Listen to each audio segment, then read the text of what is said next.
यीशु मसीह के मीठे और मुबारक नाम में आप सभी को एक बार फिर से आज के इस मुबारक दिन में जय मसीह की, जय मसीह की, जय मसीह की, जय मसीह की। हालेलुया। हालेलुया। परमेश्वर पिता का हम हृदय से धन्यवादित हैं आज के इस मुबारक और आनंदित दिन के लिए, जब एक बार फिर से उसने आज की शाम में ये मौका दिया है कि हम उस पावन हफ्ते में जा सके जो खुदावन ने अपने समय रहते दिखाया, और दिन ब दिन हम सीख सके कि इस पूरे हफ्ते में उस समय क्या हुआ था, यीशु मसीह के साथ क्या क्या घटा था, और हम आज उसको अपने जीवन में कैसे अप्लाई कर सके या कितना वो हमारे जीवन में आशीषित हो सकता है। पाम संडे एक ऐसा विजय प्रवेश जो शायद किसी को नहीं पता था कि इसको विजय प्रवेश क्यों बोलते हैं, क्योंकि वो जीत से पहले का विजय प्रवेश था। किसी को नहीं पता इसको क्यों लिखा गया ये विजय प्रवेश, लेकिन खुदावन जानता है। दूसरा जो दिन यानी कि कल का दिन पिता ने सीखा, जब यीशु मसीह ने देखा उस मंदिर को, जो मंदिर स्पेशली मूसा के समय से बनाया गया था कि परमेश्वर अपने लोगों के साथ रहे, अपने लोगों के बीच में रहे, और यहां तक कि आज तक हम उसकी आराधना उस मंदिर में कर सके। और जब परमेश्वर ने देखा कैसे गलत काम, कैसे गलत चीजें परमेश्वर के मंदिर में रह के लोग कर रहे हैं, क्या हम भी वही काम तो नहीं कर रहे हैं? हम समझ लेते हैं कि हम जो कर रहे हैं वो काम उस काम से डिफरेंट है, वो गुनाह था लेकिन हम गुनाह नहीं कर रहे हैं। फर्क इतना है कि वो चर्च के अंदर हो रहा था, आज हम बाहर से कर रहे हैं। इन द सेंस जैसे वहां लेन देन गलत तरीके से हो रहा था, अगर हम अपने घरों में भी गलत तरीके से लेन देन कर रहे हैं, इसका मतलब आप परमेश्वर के भवन में गलत लेन देन कर रहे हैं। क्यों कह रहा हूं मैं? क्योंकि लास्ट जो हमने सीखा था, यही सीखा था कि आप खुद परमेश्वर का मंदिर हो। हम सब परमेश्वर का मंदिर है। अगर हम बाहर कहीं झूठ बोल रहे हैं, झूठ तरीके से कोई काम कर रहे हैं, इसका मतलब आज भी हम मंदिर में वही काम कर रहे हैं।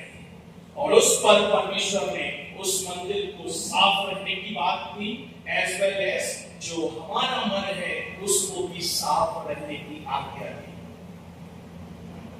लेकिन जैसे जैसे समय बीतता है वहां से चीजें हटती हैं, लोग पता नहीं क्यों सांसारिक बातों में उलझ जाते हैं और शैतान फिर से अपना काम करने लगता है। वो दिन जब बीत गया तो आया मंगलवार, यानी कि आज का दिन जिसे हम कहते हैं होली ट्यूसडे। और होली ट्यूसडे में भी कुछ घटनाएं हुई थी। वो घटनाएं मैं बताना चाहता हूं, जल्दी जल्दी बताएंगे, फिर हम आगे मैसेज में जाएंगे कि आखिर आज के दिन उस समय यीशु मसीह के साथ क्या क्या घटनाएं हुई थी। इससे पहले कि हम संदेश में जाएं, अपने सिरों को झुकाएं और परमेश्वर से प्रार्थना करें, हमारे मन को तैयार करें।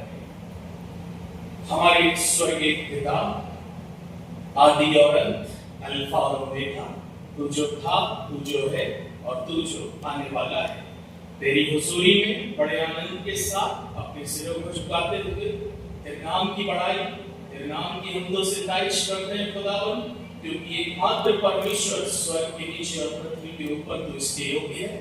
हम धन्यवादित हैं खुदा इस स्पेशल वीक के लिए जो तूने खुदावन अपने दास की तौफीक बख्शी कि अपनी दुर्ग की कलीसिया के साथ खुदावन तेरे वचनों को बांट सके, सुन सके और आशीषित हो सके। पाम संडे से अब तक तूने सहायता और मदद की है, हम हृदय से तेरा धन्यवाद देते हैं। और आज के दिन के लिए तुझसे मांगते हैं, ये पवित्र दिन जब तूने अपने पवित्र हैकल में दिखाया है कि तेरी आराधना करें, शुरू से लेकर अंत तक खुदा तो हमारी अगुवाई करता, उसके लिए हम धन्यवाद देते हैं। और प्रार्थना करते हैं खुदावन, गीतों का गाया जाना, प्रार्थनाओं पर किया जाना, बाइबल संदेश पढ़ा जाना, और खुदावन विशेषकर तेरे जीवित कलाम को सुनना। जब वो समय आया हमारे मनों को, हमारे हृदय को तैयारी दे। जब ये वचन छिड़ा जाए तो खुदावन ऐसी भूमि पर इस 100 गुना फलवंत हो, इसके द्वारा हम आशीषित हों। अपने दास के साथ में होना, हृदय के विचारों को शुद्ध करिएगा, होठों को छुइएगा। खुदा अपनी आत्मा से परिपूर्ण करके बात करिए और हम सब सीख सकें कि आज का वचन हमारे लिए क्या लेकर आया है। विश्वास करते हैं तो हमारे साथ है। धन्यवाद के साथ प्रार्थना यीशु मसीह के नाम से मांगते हैं, आमीन। परमेश्वर पिता का हम धन्यवाद देते हैं एक बार फिर से आज के दिन के लिए। और कुछ बातें जो आज के दिन हुई थी अलग अलग हिस्सों में हैं, तो हम अलग अलग इसको देखने की कोशिश करेंगे।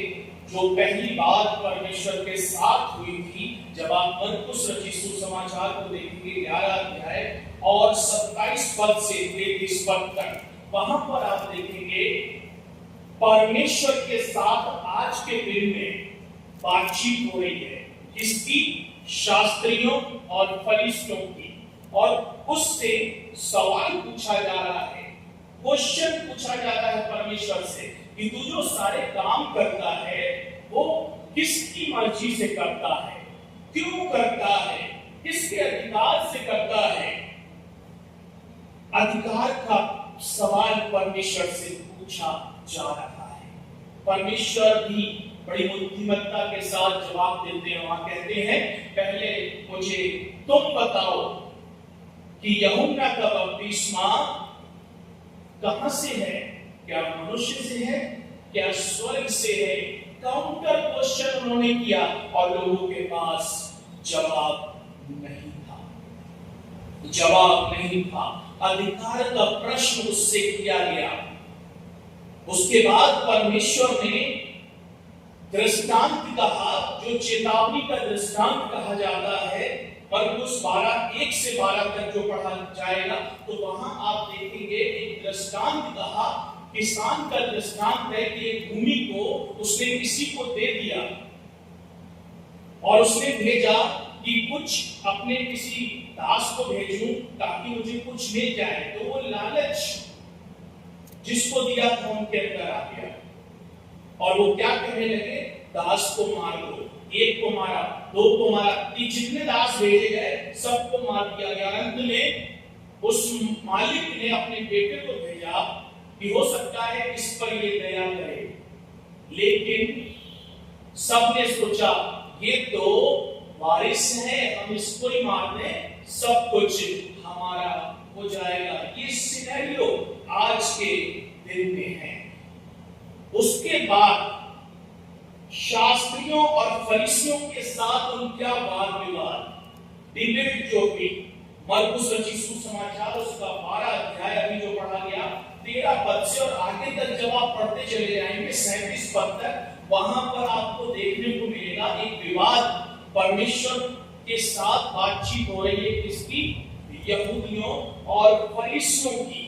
जहां पर वर्ष 18 से 23 में परमेश्वर बार-बार इस बात को पूछा जा रहा है। अभी बोला गया कि प्रभु ये बता तू कि अगर कोई पति पत्नी है और पति मर जाता है और जो उसकी वाइफ है वो उसके भाई से विवाह कर ले, ऐसे करते करते 7 बार, यानी कि 7 भाइयों का जिक्र है, विवाह कर ले, सब मर जाएं।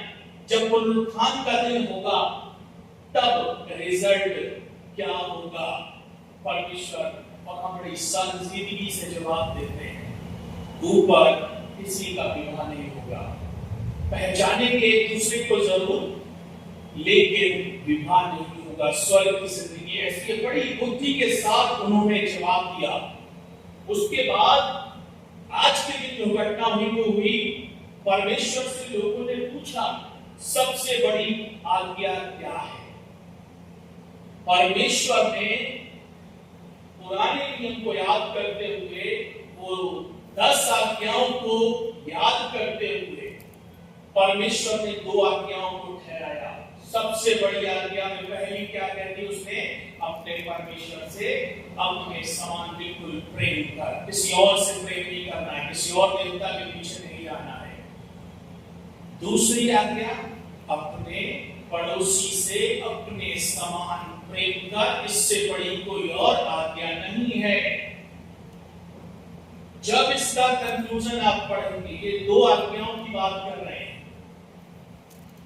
2 आज्ञा अगर आपने मान ली, वो 10 अपने आप पूरी हो जाएंगी।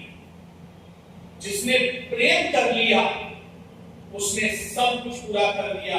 ये समझ लीजिए, प्रेम बाइबल का आधार है, बेस है, जो परमेश्वर बार बार जता रहा है। क्योंकि जब हम परमेश्वर से प्रेम करेंगे, अपने पड़ोसी से प्रेम करेंगे, तो निश्चित है ना तो झूठ बोलेंगे, ना उसे धोखा देंगे। क्योंकि जो प्रेम करता है वो ऐसी बातें कभी कर ही नहीं सकता। सबसे बड़ी आज्ञा है।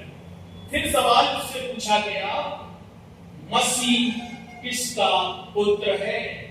लोग कहते हैं मसीह कहते हैं दाऊद का, लेकिन वो कहता है दाऊद तो खुद कहता है कि तू मेरा प्रभु है, तो उसका पुत्र कैसे हो सकते हैं? जवाब बहुत खूबसूरत तरीके से परमेश्वर ने वहां पर दिए हैं। आप देखेंगे, पूरे देखें, यही बातचीत यीशु की होती रही, यही डिबेट होती रही, और उसके बाद शास्त्रियों और फरीसियों की निंदा भी परमेश्वर ने की। क्योंकि उस समय ऐसा ही सिनेरियो हो रहा था कि जो शास्त्री थे, जो फरीसी थे, वो अपने आप को सुपीरियर मानते थे कि जो हमने कह दिया, जो हमने लॉ बना दिया, वही फाइनल है, वही मोहर लगा दी। और एक एग्जाम्पल के तौर पे आज भी ये प्रूफ के तौर पर हमारे यहाँ मौजूद है, ये सबूत है कि कोई व्यक्ति आया, उसको माफी मांगनी है, कुछ गलती हुई, कुछ गुनाह हुआ, तो पादरी के पास गया, फादर के पास गया। तो फादर क्या करते थे, या प्रीस्ट या पादरी क्या करते थे, कुछ अमाउंट लेते थे कि तुम्हारे पाप इतने हैं तो इतना अमाउंट तुमसे लिया जाएगा और हम प्रार्थना करेंगे तुम माफ हो जाओगे। ऐसा किया करते थे, और यही होता था। वो पैसे देते थे या जो कुछ मांगते थे दिया जाता था, और पादरी लिख कर देता था। जैसे आज बैप्टिज्म सर्टिफिकेट मिलता है ना, वैसे लिख कर देते थे कि आपके पाप क्षमा हुए। ये डॉक्यूमेंट्स आज भी मौजूद हैं।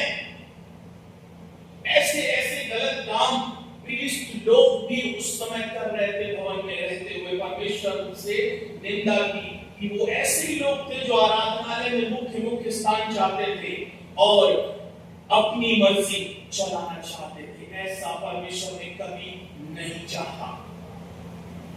शास्त्रियों और फरीसियों की बड़ी जिम्मेदारी हुआ करती थी। और अंतिम दिनों के बारे में भी परमेश्वर ने बताया। अगर मरकुस 13, मत्ती 24 और लूका 21 को जब आप पढ़ेंगे, वहां बताया गया है अंतिम दिनों के बारे में। बहुत पूरे दिन में घटनाएं घटती गई। बैतनिया में यीशु का जो है एब्यूलेशन हुआ, अभियंजन हुआ, जहां पर उस पर इत्र डाला था एक स्त्री ने, बहुत महंगा इत्र, जिसको उसके चेले भी कह रहे थे कि ये बहुत महंगा इत्र है। लेकिन वहां भी आप देखेंगे परमेश्वर बहुत अद्भुत तरीके से बात करता है। उसने जब रिस्पॉन्स किया, उस इत्र को किसको दिया? उसने परमेश्वर को दिया। उसने कहा है, ये घटना अगर आप मत्ती में पढ़ेंगे वहां भी आपको मिल जाएगी, और लिखा है, जहां कहीं भी सुसमाचार सुनाया जाएगा, इस स्त्री का नाम लिया जाएगा। क्यों? क्योंकि उसने परमेश्वर के लिए अपनी सबसे कीमती चीज दी है, सर्वोच्च जो उसके पास था वो दिया।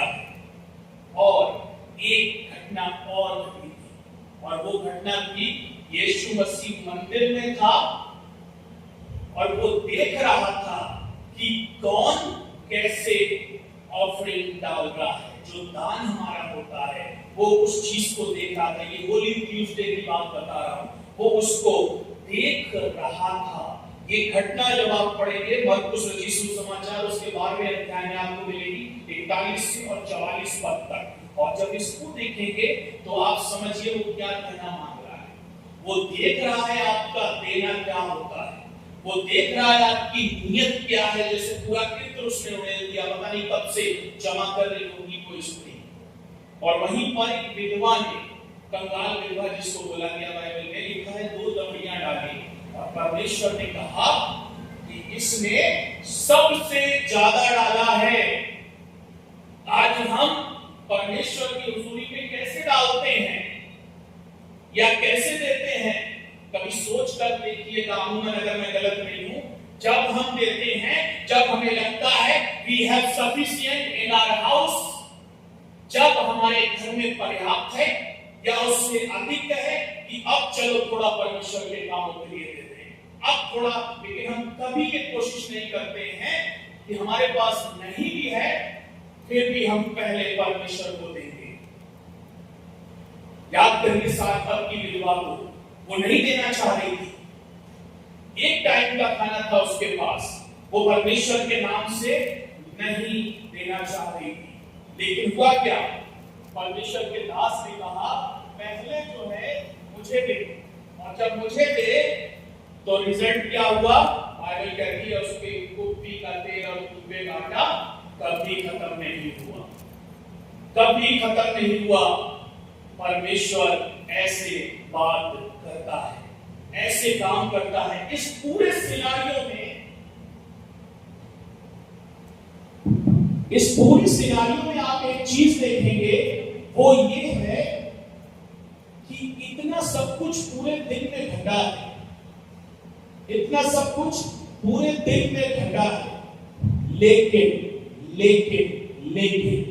जो सीखने समझने की बात है वो ये है यीशु मसीह का रिस्पॉन्स।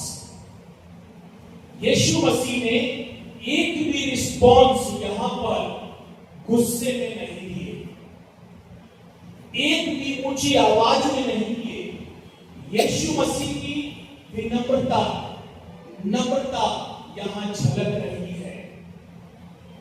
ये मुझे और आपको सीखना है। एक इंटरव्यू में देखा था सुष्मिता सेन का, वो कहती है आपसे सवाल चाहे जितनी बदतमीजी से पूछा जाए, आपका आंसर जो है उतनी ही तमीज से, तहजीब से होना चाहिए। क्योंकि जब हिस्ट्री रिकॉर्ड की जाएगी, कोई कैसा सवाल पूछा गया है ये रिकॉर्ड नहीं किया जाएगा, रिकॉर्ड ये किया जाएगा आपने किस तरीके से जवाब दिया। भाषा शैली बहुत इंपॉर्टेंट है। यीशु मसीह ने, जबकि कोई और होता गुस्सा कर सकता था और होता नाराजगी से बातचीत कर सकता था, but he did reply with kindness, with politeness। गुस्सा नहीं किया उसने, पूछिए सवाल हम जवाब देंगे। यही घटना ठीक 40 दिन पहले हुई थी, जब परमेश्वर जैसे ही जंगल में गया, आप सब जानते हैं, जैसे ही फास्टिंग खत्म हुई उसकी, 40 दिन हुए, बाइबल कहती है यीशु मसीह को भूख लगी। अब सोचिए जो 40 दिन में भूखा है, उसके बाद शैतान आ गया। और आप देखेंगे मत्ती रचित सुसमाचार 4वें अध्याय में है, ये परीक्षा है यीशु मसीह की। शैतान ने परीक्षा की और सब जानते हैं परीक्षा हुई, लेकिन वहां पर भी देखिए शैतान जो है यीशु मसीह से सवाल कर रहा है और कह रहा है ये करके दिखा। और सवाल कहां से कर रहा है, प्योर बाइबल से कर रहा है। कहीं और से उसने एक भी सवाल नहीं पूछा, उसने बोला बाइबल से ही बोला कि बाइबल में ये लिखा है। यीशु मसीह चाहता तो अपनी ताकत का इस्तेमाल कर सकता था, चाहता यहोवा की मदद ले सकता था उस शैतान को 2 सेकंड लगते बनाने में, लेकिन उसने जवाब ना तो गुस्से में दिया, उसने जवाब काउंटर जो आंसर दिया वो भी उसने बाइबल से ही दिया। पूरी बाइबल को आप देख लीजिए। मत्ती 4 में परीक्षा है, शैतान ने क्वेश्चन बाइबल से दिया, उसने आंसर भी बाइबल से ही दिया, बड़े संजीदगी के साथ दिया। और इसका रिजल्ट हम सब जानते हैं। जब तीसरी बार उसने कहा मुझे झुककर प्रणाम कर, शैतान उसके पास से चला गया। उसने रेफरेंस दिया कि पिता के आगे से झुकना है, किसी और के आगे नहीं। चला आज हम अपने आप को देखें, क्या ये सेल्फ कंट्रोल मेरे और आप में है? ये सेल्फ कंट्रोल मेरे और आप में भी होना चाहिए। बाइबल स्पष्ट करती है, धन्य है जो मन के दीन हैं, आत्मा आत्मा के जो 9 फल हैं उसमें भी आप देखेंगे एक फल कौन सा है? नम्रता का है, काइंडनेस का है। ऐसी सिचुएशन में जब यीशु मसीह को पता है आने वाले 2 दिन में मैं पकड़वाया जाऊंगा, मैं मारा जाऊंगा, मैं क्रूस पर चढ़ाया जाऊंगा और मृत्यु को ले लूंगा, ऐसे समय में भी कितना काम डाउन है वो, कितने आराम से जवाब दे रहा है, कितनी संजीदगी से रिप्लाई कर रहा है। और आज से ही उसको जो कल का दिन शुरू होगा वहां से उसको पकड़ने का षड्यंत्र शुरू हो जाएगा। यानी कि जब कल बुधवार को हम देखेंगे तो हम देखेंगे इस विषय में आज हम सीखेंगे कि नम्रता हमारे जीवन में क्या रोल रखती है। अगर हम नम्र नहीं हैं, और जो परमेश्वर ने कहा है 9 फलों में से एक फल नम्रता का है, नम्रता हमारे जीवन में क्या रोल रखती है, मैं हमेशा बताना चाहता हूं कि जो पेड़ ज्यादा झुक सकता है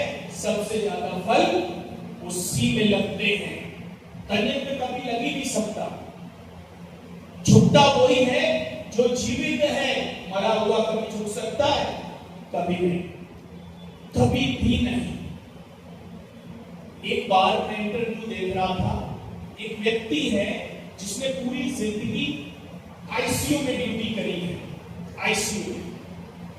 आईसीयू मतलब जो नर्सिंग में है वो बेहतर जानते हैं और आज तो हम सभी जानते हैं। आईसीयू में जाने का मतलब है कि ऑलमोस्ट आप परमेश्वर के पास। तो कह रहा है 40 साल 45 साल कुछ उसने बताया ड्यूटी में एक व्यक्ति को देखा, या तो लोग बेहोश पड़े होते हैं, यानी कि लोग हैं वेंटिलेटर पर या आईसीयू में ऐसे कि या तो लोग बेहोश हो जाते हैं, अनकॉन्शियस हो जाते हैं और खत्म हो जाते हैं। लेकिन मेरे करियर में एक व्यक्ति को मैंने देखा जो ऑलमोस्ट खुदा के पास जाने वाला और वो रो रहा है।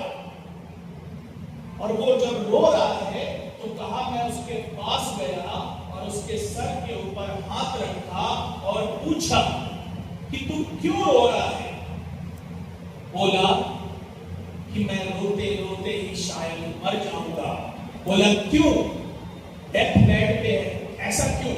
बोला आज मुझे मेरी पूरी जिंदगी दिखाई दे रही है, पूरी जिंदगी शुरू से लेकर अंत तक की A to Z सब कुछ जो भी हुआ मेरी लाइफ में दिख रहा है। तो मैं उसमें रोने की बात क्या उसने कहा कि रोने की बात यह है कि जब मेरे पास मौका था तब मैंने कभी भी अच्छा नहीं किया, अच्छा नहीं किया। तो उसने कहा क्या तुमने? कहीं मैंने जब मैं अपनी जवानी में था, जब तक मुझ में ताकत रही, मैंने लोगों को परेशान किया, लोगों को मारा, गालियां दी, क्रोध किया।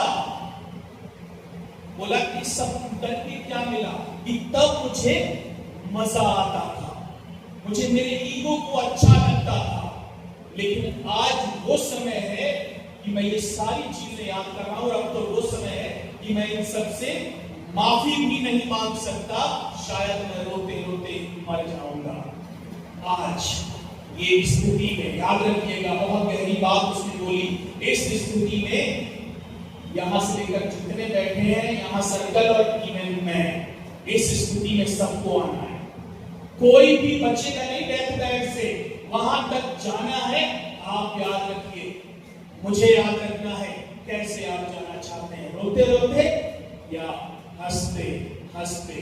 कि आपने कितने अच्छे काम इस धरती पर किए हैं वो डिपेंड करेगा कि हम रोते हुए जाते हैं कि हंसते हुए जाते हैं। मेरे बारे में अगर जानेंगे, परमेश्वर की बात मैं बताना चाहता हूं। जब मैं बात करता हूं अपने घर में आज की डेट में, मैं कहता हूं खुदा का बुलावा अगर आज भी मेरे पास आ जाए तो मुझे मलाल नहीं होगा।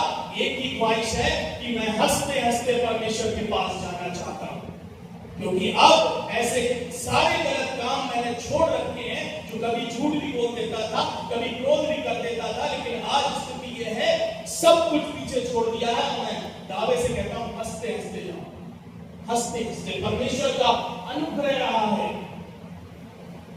कल भी मैंने कोरोना की बात की।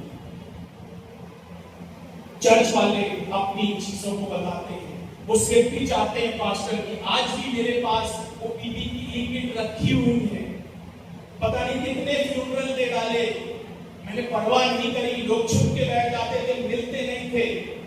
मैं एक ही चीज कहता था, अगर खुदा ने इसी बहाने बुलाना होगा तो इसी बहाने जाऊंगा।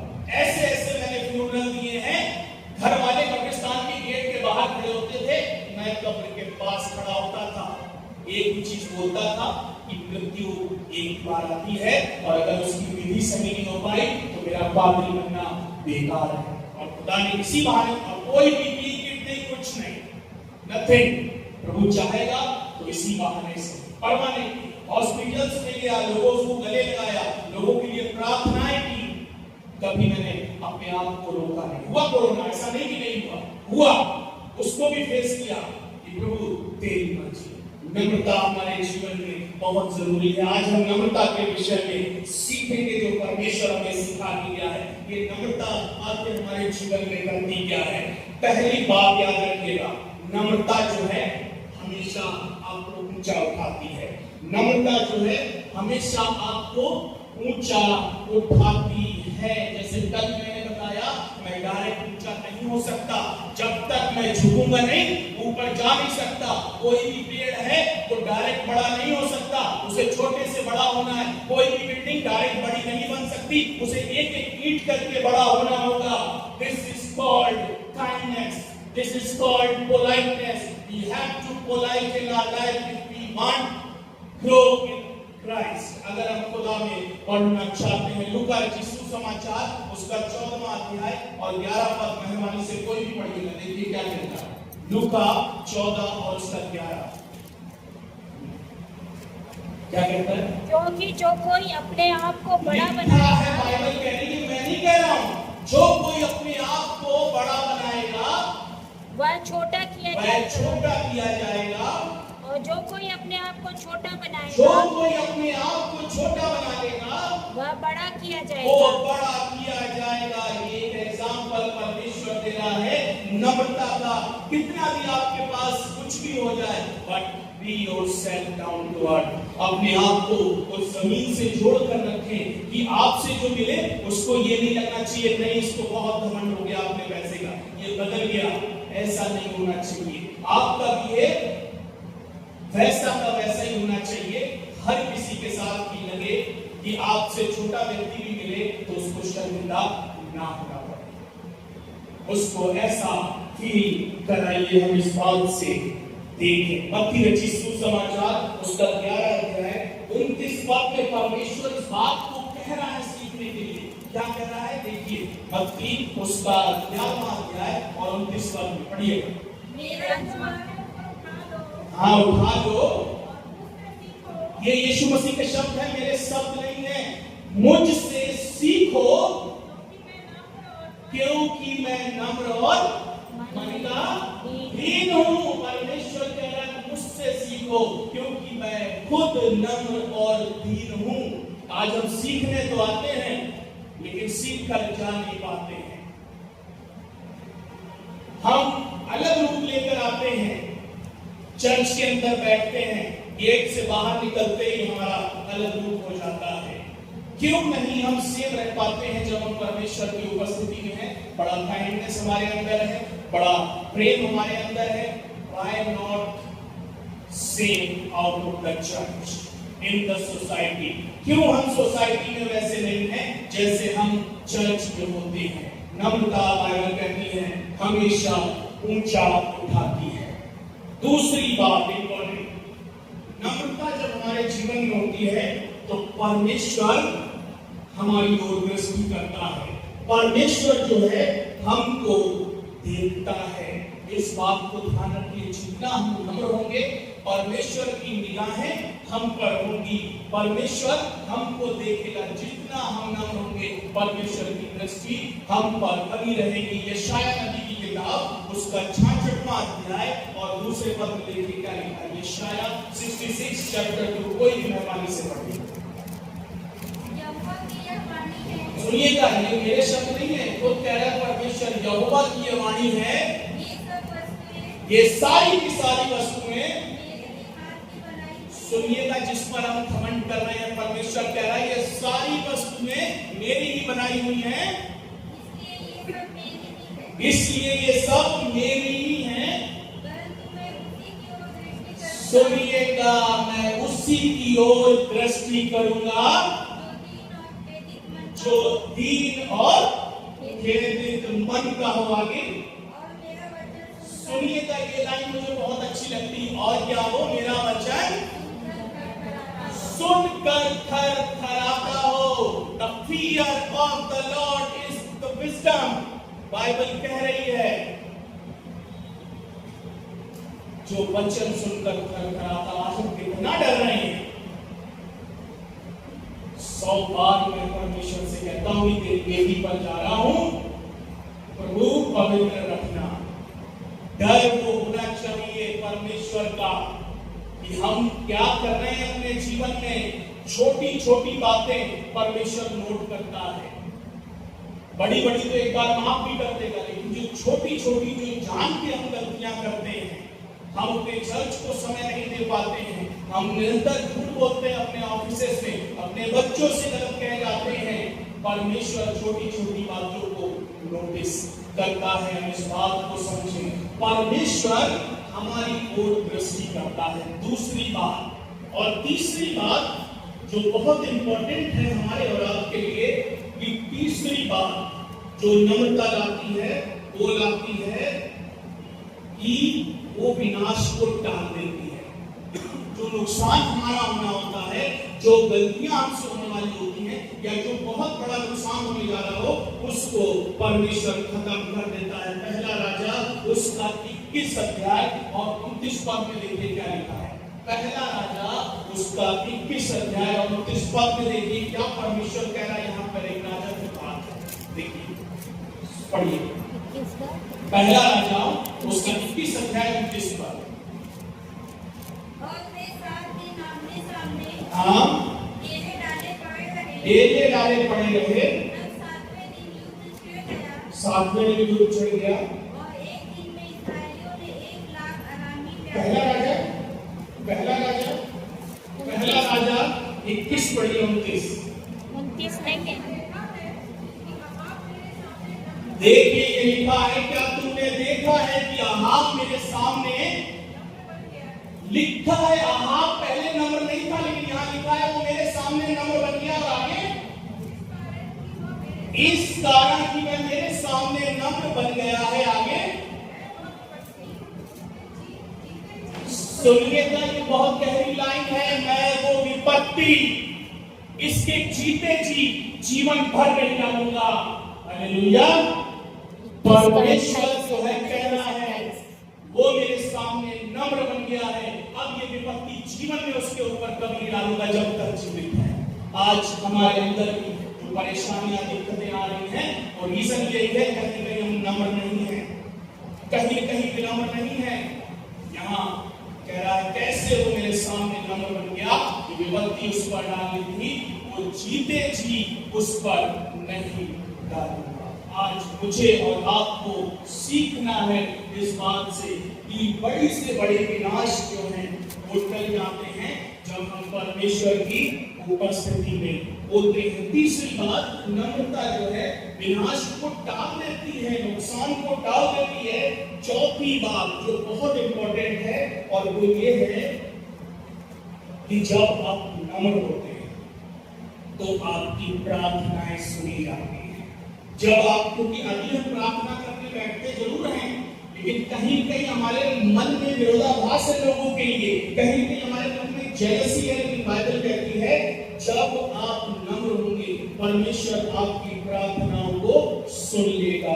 दूसरा इतिहास जब आप खोलकर पढ़ेंगे, दूसरा इतिहास उसका 33 अध्याय और 12 पद पढ़िएगा कोई नहीं। दूसरा इतिहास उसका 33 अध्याय और 12 पद मेहरबानी से कोई पढ़े।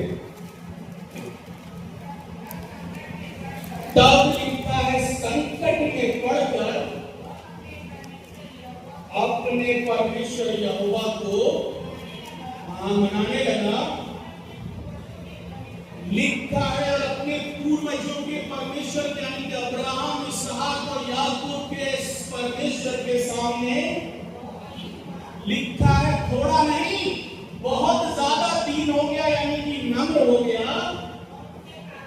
लिखा है और उससे प्रार्थना की। बहुत क्लियर यहां मेंशन किया है संकट में पड़कर वो परमेश्वर के सामने, अपने पूर्वजों के परमेश्वर यानी यहोवा के सामने बहुत दिन हो गया, बहुत ज्यादा दिन हो गया, और उसकी प्रार्थना सुन ली गई।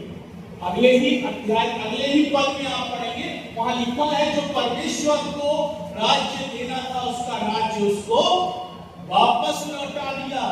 स्पष्ट वहां लिखा है, तब यहोवा ने प्रसन्न होकर उसका राज्य उसको लौटा दिया।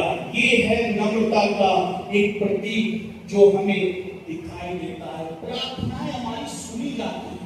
हम कभी ये ना सोचे कि फलाना व्यक्ति बहुत फेमस है, फलाना व्यक्ति बहुत अच्छा प्रचार कर रहा है कि उसकी ही दुआएं सुनी जाएंगी, हमारे चर्च में नहीं सुना, ऐसा नहीं होता है।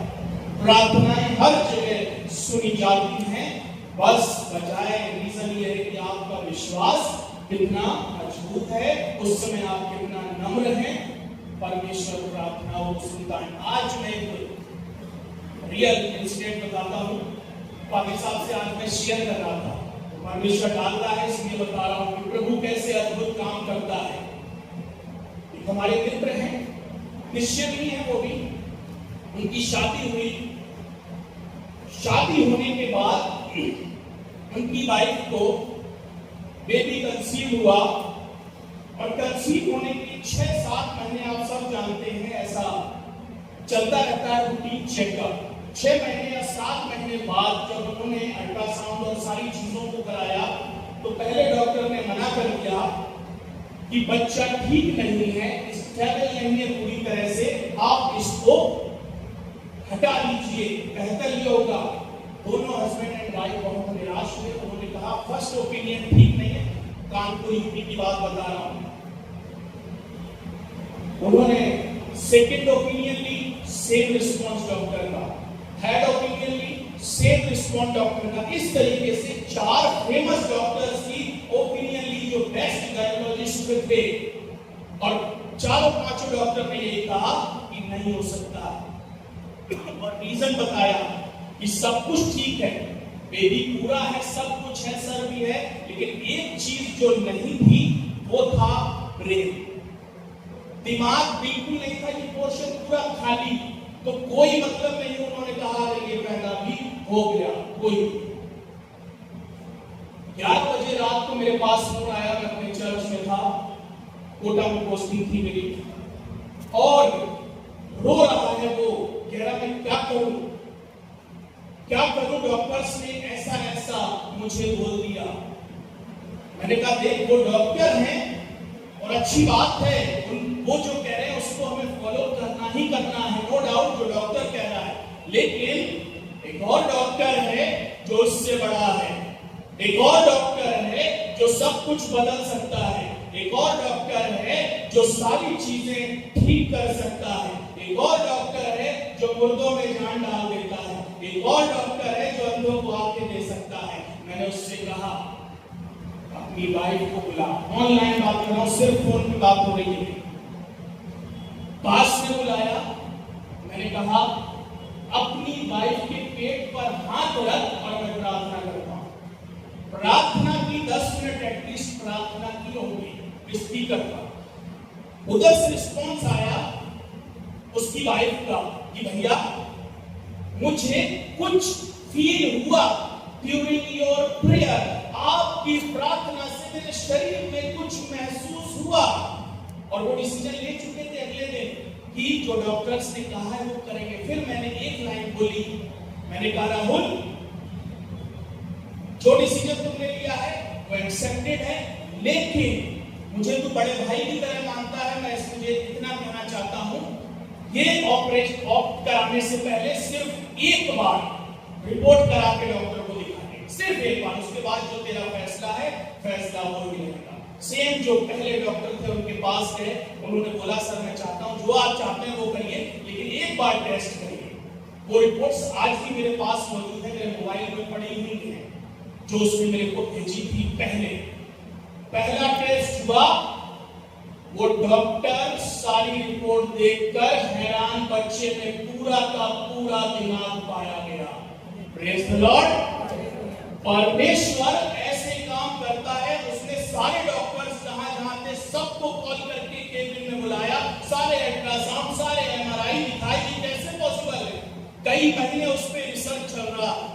मानना पड़ा कि ये काम असंभव है, जो एक ही इंसान कर सकता है वो कौन है? परमेश्वर। ऐसे अद्भुत काम परमेश्वर बाइबल कहती है सुनता है। कितना भी अद्भुत काम कैसा भी हो, परमेश्वर हमारी सुनता है। और 2 महीने के बाद उसने एक बहुत खूबसूरत बच्ची को जन्म दिया और आज वो हंसती खेलती है। पहला फोन मेरे पास आया कि मैं आपके चर्च में दवाई देने आने वाला हूं। परमेश्वर जो है अपने लोगों को कभी भी निराश नहीं करता है। जितना हम नम्र बनेंगे, जितना दीन बनेंगे, परमेश्वर उतना ही हमारी बात को समझेगा। ह्यूमिलिटी जो है, नम्रता, एक बार नहीं है, बाइबल में 80 से ज्यादा बार है, 80 टाइम्स से ज्यादा बार है। तो कितना इंपॉर्टेंस रखती होगी। मूसा के बारे में हम सब जानते हैं। मूसा के बारे में हम समझ नहीं पाते कि मूसा है क्या। लगता है कि इजराइलियों के पास एक ही वो था जो पूरे मिस्र से इजराइलियों को छुड़ाकर लाया था।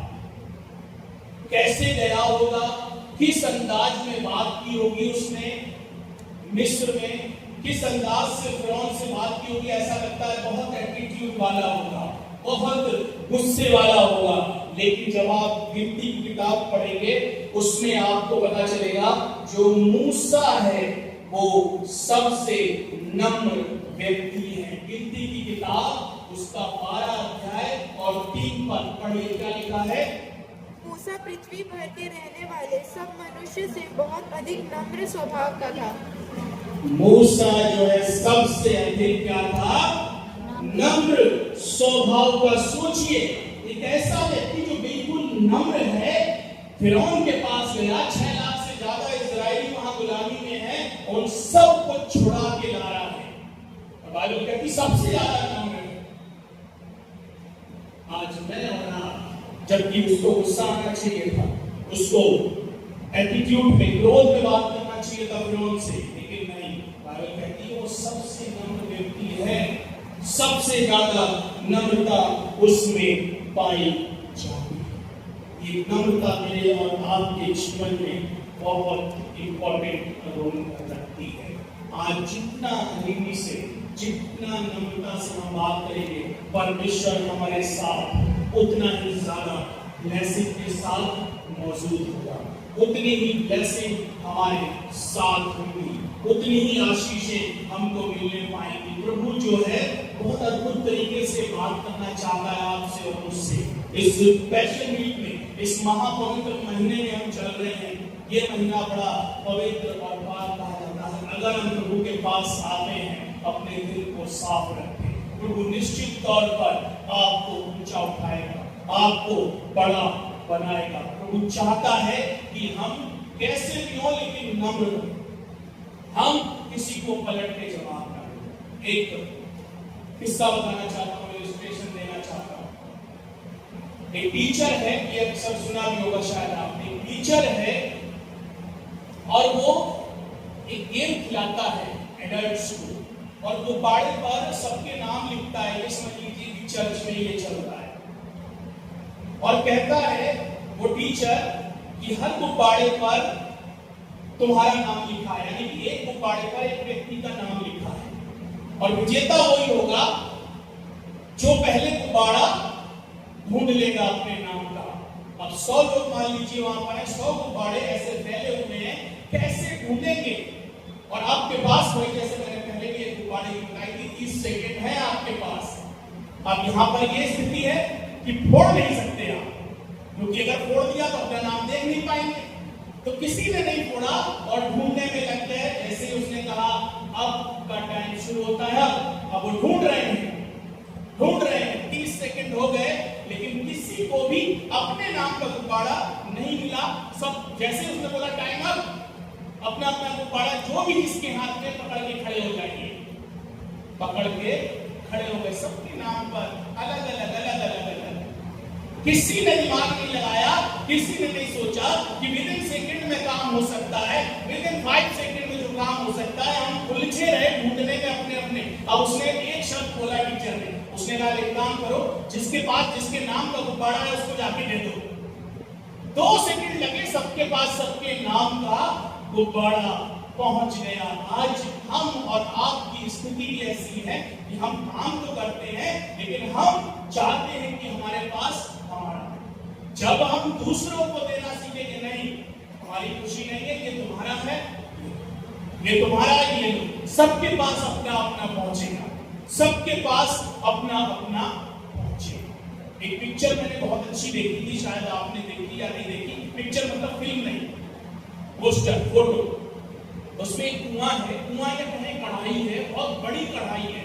उसके चारों ओर 6 लोगों को या 4 लोगों को बैठाया गया है, उनका 4 मान लीजिए, ऐसे ऐसे ऐसे ऐसे, और उनको एक चम्मच दिया गया है। इंसान की हाइट मेरे बराबर मान लीजिए, 5, 9, 5, 10 ऐसे करके, और उनको चम्मच जो है इतना बड़ा चम्मच दिया गया कि आपको इसमें से खाना है। अब इतने बड़े चम्मच से, इतनी बड़ी कढ़ाई से वो कैसे तो पकड़े, कैसे निकाले और कैसे खाएं, समस्या ये। तो उसमें से एक ने दिमाग लगाया, क्यों ना ऐसा करें कि हम अपोजिट में हैं, एक दूसरे को खिलाएं ताकि चम्मच आसानी से पहुंच जाए, और वो सक्सेस होते हैं। आज मेरे और आपके जीवन में ऐसा है कि हम उस चीज को नहीं देख रहे, हम खुद से खाना चाह रहे हैं, ना तो दूसरा खा पा रहा है और ना हम खा पा रहे हैं। बेहतर ये है कि हम जो है ऐसे खिलाएं कि वो हमको और हम उसको। This is the social justice, इसको हम ऐसे लें। जब हम करेंगे, मैं हमेशा इस बात को कहता हूं, अच्छाई करना मत छोड़िए, अच्छाई का फल जरूर मिलेगा, कितना भी बुरा क्यों ना करता रहे, कितना भी कोई बुरा क्यों ना करता रहे। आजादी के लिए हम सब जानते हैं बहुतों ने कुर्बानियां दी हैं, लेकिन महात्मा गांधी ने जो रास्ता अपनाया था अहिंसा का, उसे नहीं छोड़ा। जिसने हिंसा करी वो तो सब चले गए, मारे गए, लेकिन जिसने अहिंसा करी कि नहीं मैं हाथ नहीं उठाऊंगा, थप्पड़ के बदले थप्पड़ नहीं मारूंगा, गाली के बदले गाली नहीं दूंगा, उसी ने देश को आजाद, उसी ने देश को आजाद कराया। आज हम आजाद भारत में अहिंसा से कब तक एक बार हार जाएंगे आपकी, नहीं इसको नहीं मारना, ये पलट के बोलता नहीं, ये पलट के जवाब नहीं देता है, हम इसको छोड़कर जा रहे हैं। किसने मारा उसको? अपने ही लोगों ने मारा उसको। पूरी हुकूमत चाहती तो पकड़ के मार सकती थी, एक दिन में खत्म कर सकती थी, बहुतों को किया, लेकिन नहीं हुआ ऐसा। आजाद छोड़ना पड़ा उनको देश को। ये है नम्रता का प्रतीक। 5वीं बात, जो अंतिम बात मैं बताना चाहता हूं, याद रखिएगा इस बात को, जब आप नम्र होंगे तो यहां तो आप बड़े बनेंगे ही बनेंगे, परमेश्वर आपको स्वर्ग में भी बड़ा बनाएगा। मत्ती रचित सुसमाचार उसका 18वां अध्याय और 4 पद देखिए क्या कहता है। मत्ती रचित सुसमाचार उसका 18वां अध्याय और 4 पद पढ़िए जी। जो कोई अपने आप को बालक के समान छोटा करेगा वो स्वर्ग के राज्य में बड़ा होगा। जो कोई अपने आप को बालक के समान, ये एग्जाम्पल दिया है। आज मैं बात कर रहा था, आज मैं इस बात का डिस्कशन कर रहा था। बालक जितने भी हैं छोटे, वो अगर प्रभु के पास है, नो डाउट अनडाउटली वो स्वर्ग में है। क्यों स्वर्ग में है? क्योंकि वो मन के बहुत साफ हैं। क्यों स्वर्ग में है? क्योंकि वो मन के बहुत नम्र हैं। वो कभी झूठ नहीं बोलते। बच्चे जो होते हैं मन के बहुत साफ, उनके लिए कोई जेलसी नहीं है, उनके लिए कोई अड़ाना नहीं। छोटे छोटे बच्चे आपस में लड़ेंगे भी, लेकिन थोड़ी देर बाद एक हो जाते हैं। जो भी अपने आप को ऐसा बना लेगा वो स्वर्ग में बड़ा किया जाएगा। बाइबल स्पष्ट इस बात को कहती है। इसलिए इंपॉर्टेंस आज की जिंदगी में जो है, मेरे और आपके लिए, सभी जवानों के लिए, संगति बहुत इंपॉर्टेंट है। आपकी बात मैं बता रहा हूं, संगति जो है हमेशा याद रखिए, बाइबल में भी लिखा है, बुरी संगति अच्छे चरित्र को बिगाड़ देती है। आप संगति को समझें कि हम ऐसी संगति में रहें जो परमेश्वर की उपस्थिति में है, जो गलत कामों के साथ नहीं है। आज यही होता है, हम कहीं न कहीं गलत जो कर रहे हैं उनके साथ होते हैं। और भजन संहिता क्या कहता है इस विषय में? पढ़िएगा 2-3 आयतें भजन संहिता उसका पहला अध्याय और 1-3 आयतें जरा पढ़िएगा, क्या लिखा है? दूसरों की युक्ति पर नहीं। हाँ जी, भजन संहिता पहला अध्याय 1 पद से और 3 पढ़िए। क्या ही धन्य है वह पुरुष, लिखा है, ये धन्य कहा गया है, क्या ही धन्य है वह पुरुष जो दुष्टों की युक्ति पर नहीं जो चलता दुष्टों की यानी कि जो गलत काम करते हैं उसकी युक्ति पर नहीं चलता और न पापियों के मार्ग में खड़ा ध्यान से होता है सुनिएगा, ना पापियों के मार्ग में खड़ा होता है, और न ठट्ठा करने वालों की मंडली में ये बैठता है। सुनिएगा, ना ठट्टा करने वालों की मंडली में बैठता है। मंडली में बैठता है। आज हम यही करते हैं, एक दूसरे की बुराइयां जहां होती हैं हम वहीं बैठते हैं। चर्चेस में ग्रुप बने हुए हैं, वो उसकी बुराई कर रहे हैं, वो उसकी बुराइयां कर रहे हैं, हम वहीं बैठे। यानी कहा धन्य है वह पुरुष जो ठट्टा करने वालों की मंडली में नहीं बैठता। अगर कहीं बुराई होती मैं उठ के चला जाता हूँ, आपको पता है हमारा काम नहीं है ये। जो सही व्यक्ति है वो गलत सुनेगा भी नहीं, चला ठट्टों की मंडली में नहीं बैठता। आगे बढ़िएगा। परंतु वह तो यहोवा की व्यवस्था से लिखा है वो यहोवा की व्यवस्था से प्रसन्न रहता है प्रसन्न यानी कि खुश रहता है, चाहे व्यवस्था कैसी भी क्यों ना दी गई हो। आगे और उसकी व्यवस्था पर और उसकी व्यवस्था पर रात दिन ध्यान करता रहता है। रात दिन 24/7 ध्यान देता है। ब्लेसिंग देखिएगा, अब जो ध्यान देता है उसकी ब्लेसिंग कैसी? आगे वह उस वृक्ष के समान है लिखा है वो उच्च वृक्ष के समान है जो बहती नालियों के किनारे जो बहती नालियों के किनारे लगाया गया है लगाया गया और अपनी ऋतु में फलता और है अपनी ऋतु में फलता है। और जिसके पत्ते कभी सुनिएगा, मुरझाते नहीं। जिसके पत्ते कभी भी मुरझाते नहीं। इसलिए जो कुछ वह पुरुष करे सुनिएगा, इसलिए जो कुछ वह पुरुष करेगा वह सफल होता वह है। सफल होगा। कोई काम ऐसा नहीं होगा, बाइबल कहती है इसलिए जो भी कुछ वो पुरुष करेगा वो सफल होगा। संगति बहुत मायने रखती है, बहुत मायने रखती है। एक इलस्ट्रेशन के साथ मैं खत्म करूंगा। एक व्यक्ति है, अपने बेटे को शिक्षा देना चाहता है संगति, और वो कुछ 2 पत्थर होते हैं, वो 2 पत्थर देता है अपने बेटे को और कहता है जाओ इसको कबाड़ी को बेच के आओ। कबाड़ी और 2 नायाब पत्थर है और कहता है जो भी कीमत लगे बेचना मत। तो बोला कि कैसे, मैं कैसे जानूंगा कितने का है क्या है? कि जो भी वो रेट बताएं बस सुनकर चले आना। तो कहता कैसे पूछूंगा मैं? वो कहता जिसके भी पास जाना बस 2 उंगली उठा देना। ठीक है, और वापस चले आए, बेचना नहीं। वो गया उसके पास जहां उसे सेल करना था, उस कबाड़ी पे। बोला ये पत्थर ले लो, नायाब पत्थर थे, बहुत अलग तरीके से दिखने वाले पत्थर। उसने कहा कबाड़ी ने कितने का देगा? उंगली उठानी थी, बोलना नहीं था उसको, कुछ बोला ही नहीं क्योंकि डैडी ने भी उसकी कीमत नहीं बताई कि 2 उंगली उठानी है तुझे। कबाड़ी बोला 20 रुपए। मन में आया उसके, बोला नहीं। आ गया घर कि पापा ये तो कबाड़ी वाले ने तो 20 रुपए इसलिए बताए, क्या करना चाहिए? करना ये चाहिए कि अब तू एक ऐसी दुकान पे जा जो आर्टिफिशियल ज्वेलरी बनाते हैं। ठीक है, जाते हैं। वो गया, उसने कहा साहब ये पत्थर खरीदोगे क्या? देखा उसने, उसको भी बहुत अच्छा लगा। वो बोला कितने का देगा? वही बात 2। बोला 2000। उसने कहा नहीं। फिर वो वापस आ गया, कहा अब इसने तो 2000 बताया, कबाड़ी तो 20 ही रुपए बता रहा था। तो बोला अब इसको सुनार की दुकान पर लेकर जा। जो ओरिजिनल सुनार होते हैं, जो सोने की बात करते हैं, उनके पास लेकर जा। वो गया सुनार के पास, सुनार ने देखे कि बेटा मैं ये खरीदना चाहता हूँ, कितने का है? वो सोना बेचता है उसकी बात कर। वही बात उसने कहा 2 उंगली उठाती, कितने का? उसने 2000 बोले, उसने बोले 2 लाख। सुन के वो दंग रह गया, दौड़ के पापा के पास आया, बोला इस कुमार ने तो 2 लाख बता दिए। तो बोला अब एक काम कर, डायमंड वाले के पास जा। डायमंड वाले के पास गया, उसको दिखाया, उसको भी अचंभा हुआ, उसने कितने का देगा?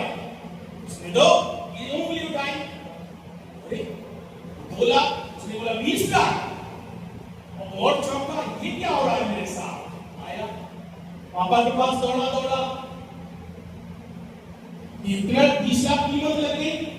उसने कहा अब मैं तुझे एक फाइनल जगह भेजता हूं, वहां भी एक बार जाके ट्राई कर। बोला इसको म्यूजियम में लेकर जा। म्यूजियम के पास जब गया, जो वहां का केयरटेकर था, उसने देखा, बड़ा अचंभा हुआ। बोला इसको तो मैं जमाने से ढूंढने की कोशिश कर रहा हूं, कितने का है? उसने कहा 2 करोड़। कहां से कीमत शुरू हुई? 20 रुपए से 2 करोड़।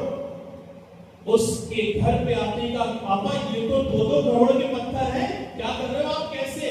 उसने कहा मैं तुझे सिखाना चाहता हूं, इंसान की वैल्यू उसी तरीके से बढ़ेगी जैसी जैसी उसकी संगति होगी। अगर तेरी संगति खराब है, कीमत हमेशा खराब रहेगी। तेरी संगति जैसे बढ़ती जाएगी, वैसे तेरी वैल्यू बढ़ती जाएगी। आज मेरे और आपके लिए ये विषय है कि नम्रता के साथ अच्छी संगति में हो। जो झूठ बोलता है उसकी संगति के लिए, जो गलत करता है उसकी संगति के लिए, ताकि आप अच्छे बनते जाओ, आपको अच्छी वैल्यू मिले। परमेश्वर के वचनों के द्वारा हम सबको आशीषित करे। आइए हम प्रार्थना करें। हमारे जीवित और महान अनुग्रहकारी दयालु खुदावन, तेरी हुजूरी में है और धन्यवाद अर्पित करते हैं आज के और मुबारक और आनंदित शाम के लिए, जब तेरी महिमा, तेरी स्तुति की